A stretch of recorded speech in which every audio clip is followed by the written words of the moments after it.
নমস্কাৰ বন্ধু বান্ধৱীসকল, আশা কৰো আপোনালোকে ভালে আছে। আকৌ আহিছো আপোনালোকৰ মাজত নতুন আৰু এটা ইম্পৰ্টেণ্ট ভিডিঅ' লৈ। আজিৰ ভিডিঅ'টো বহুত বেছি ইম্পৰ্টেণ্ট হ'বলৈ গৈ আছে SSC-GDৰ কেণ্ডিডেট সকলৰ বাবে, কিয়নো আজিৰ ভিডিঅ'টো বনাবলৈ মোৰ প্ৰায় 15 দিনতকৈ বেছি সময় লাগিছে। আজি আমি এইটো ভিডিঅ'ৰ আলোচনা কৰিম আপোনালোকৰ SSC-GDৰ মেডিকেল কাট অফ আৰু ফাইনেল কাট অফ এক্সপেক্টেড কিমান যাব পাৰে। আৰু এইখিনিতে এটা কথা, আপোনালোকে স্কিপ নকৰাকে গোটেই ভিডিঅ'টো সম্পূৰ্ণ চাব। মই আপোনালোকক এটা ডিটেইলত আপোনালোকক পইণ্টৰ সৈতে বুজাম যে আপোনালোকৰ ফাইনেল কাট অফ কিয় ইমান যাব বা কিয় ইমান কমিব। যদি আপোনালোকে সম্পূৰ্ণ ভিডিঅ'টো নাচাই তেন্তে আপোনালোকৰ বুজাত প্ৰব্লেম হ'ব আৰু আপোনালোকে নুবুজাকৈ যেতিয়া কমেন্ট কৰিব আমাৰ খেলিমেলি হয়। সেয়েহে আপোনালোকে ভিডিঅ'টো সম্পূৰ্ণৰূপে শেষলৈ চাব যাতে আপোনালোকৰ বুজাত একো প্ৰব্লেম নহয়। তে বলক দেৰি নকৰাকে আমি এই ভিডিঅ'টো আৰম্ভ কৰো। আপোনালোকৰ ফাইনেল কাট অফ কম যোৱা কাৰণবোৰ আমি দুটা ভাগত ভাগ কৰিম। এটা আপোনালোকৰ নৰ্মেল কাৰণ, যেনেকুৱা আপোনালোকৰ 1 নম্বৰ ভেকেন্সি কিমান আছিল, 2 নম্বৰ আপোনালোকৰ এইবাৰ নৰ্মেলাইজেশ্যন নাম্বাৰটো কেনেকুৱা ধৰণৰ বাঢ়িছে, 3 নম্বৰ আপোনালোকৰ এইবাৰ এক্সাম লেভেলটো কেনেকুৱা আছিল বাকী বছৰৰ তুলনাত, আৰু দ্বিতীয়তে আমি নিজে ওলোৱা কিছুমান তথ্য যেনেকুৱা আপোনালোকৰ ৰিয়েল স্ক'ৰ কাৰ্ড আৰু লগতে আপোনালোকৰ এইবাৰ এতিয়ালৈকে আপোনালোকৰ মানে ফিজিকেলত কিমান কেণ্ডিডেট ফেইল কৰিছে বা পাছ কৰিছে সেই ৰেচিঅ'টো, আৰু আগন্তুক সময়ত কিমান কেণ্ডিডেট ফেইল কৰিব পাৰে, সেই সকলোবোৰ তথ্য আমি একেলগ কৰি আপোনালোকক শেষত এটা এক্সপেক্টেড ফাইনেল কাট অফ জনাম।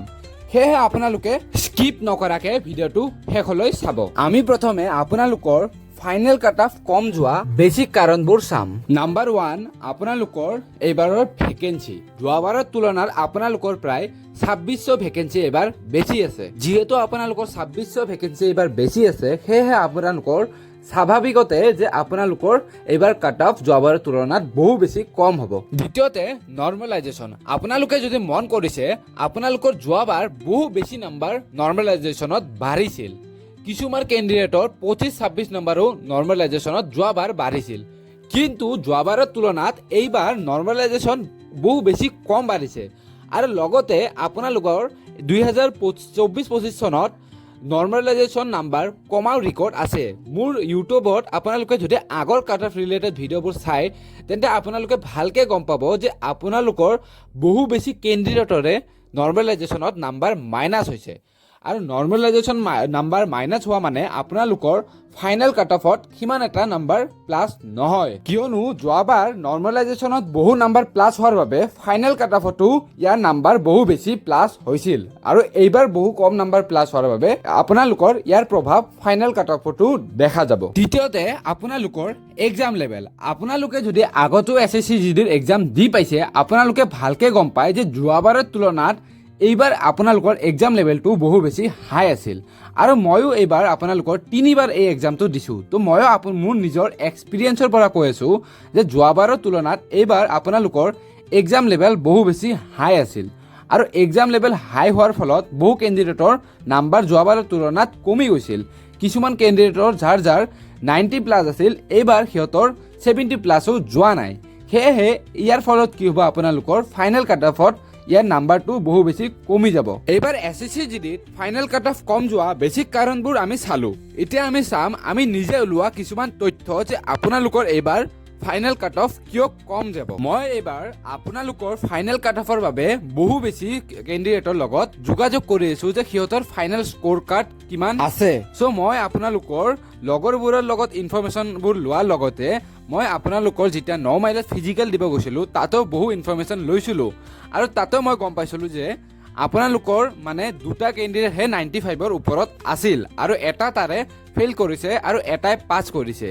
যদিও আছিল, মই ইমান কেণ্ডিডেটক সোধা নাই, তথাপিও মেক্সিমাম কেণ্ডিডেটৰ 60ৰ তলতে মাৰ্ক আছিল। তাৰোপৰি ৰিয়েল স্ক'ৰ কাৰ্ড মই এটা ইউটিউব চেনেল আছে আমাৰে, তাতে মই চালোঁ যে তাতে অকল হায়েষ্ট যিবোৰ কেণ্ডিডেটে নাম্বাৰ পাইছে সেইবোৰ কেণ্ডিডেটৰহে নাম্বাৰ মেনশ্যন কৰা আছে। মই সেই সকলোবোৰ স্ক'ৰ কাৰ্ড চোৱাৰ পিছত কমেণ্টতো চালোঁ যে বহু কেণ্ডিডেটৰ তাতে স্ক'ৰ কাৰ্ড মেনশ্যন কৰা নাই, কিয়নো সিহঁতৰ স্ক'ৰ কাৰ্ডৰ ৰিয়েল নাম্বাৰটো বহু বেছি কম। চ' আপোনালোকে বহুতে কৈছে যে ইমান নাম্বাৰ আহি আছে, চ' সেইবোৰ নাম্বাৰ নাহাও নহয় যে আপোনালোকৰ বহু বেছি নাম্বাৰ পোৱা নাই।